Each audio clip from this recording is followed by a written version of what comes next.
Every month, each committee in the National Assembly receives 950,000 naira for operational cost.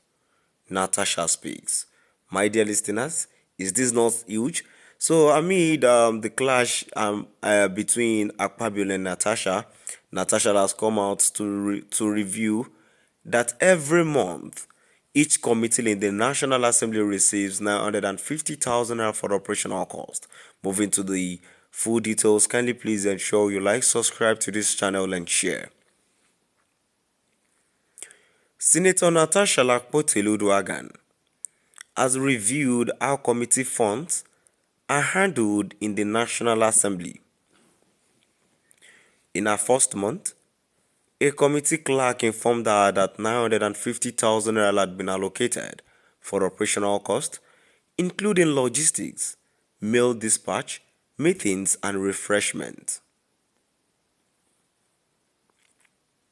She stated that when she suggested leaving the money untouched, since no meetings had been held, the clerk explained that unused funds were typically shared.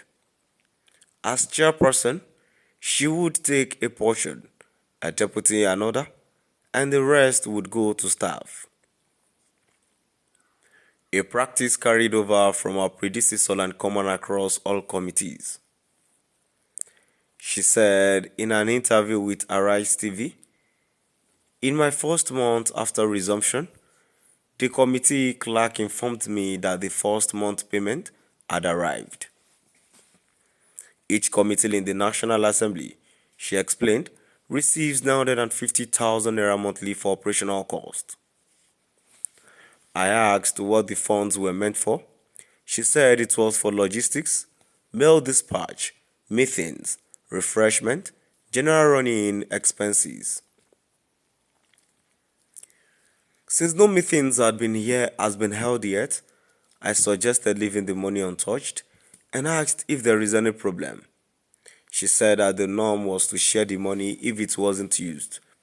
As chairperson, I would take a portion, my deputy, another, and the rest would be distributed among the staff. That was the practice. She explained it was what my predecessor did. It was how things worked across all committees. My dear listeners, now we've come to the end of our today's news.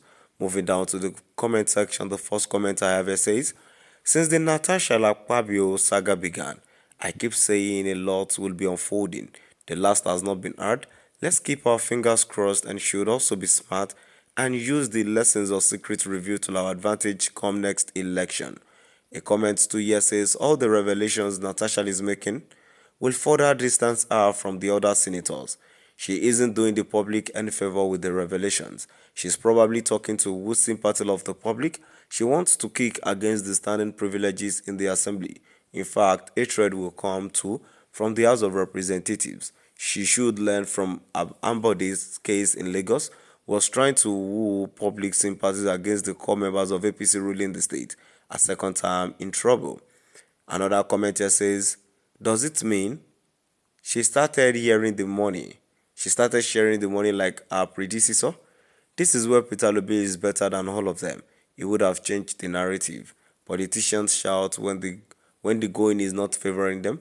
There are so many evil going on as a result of hardship, and what Nigerians are hearing from senators are the story of Romeo and Juliet kind of stories." A comment too says, "You can't directly blame these people. We should blame the system we are operating, which has caused by Gowon, who was used to truncate true federalism. If we don't restore power back to states, stealing must continue in every sector. Allocation breeds laziness, stealing and embezzlement of funds."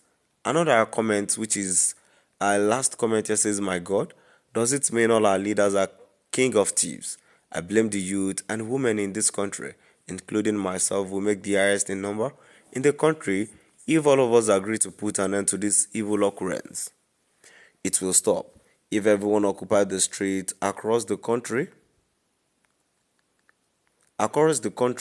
for only 1 week for a change of position, government will receive a dangerous signal."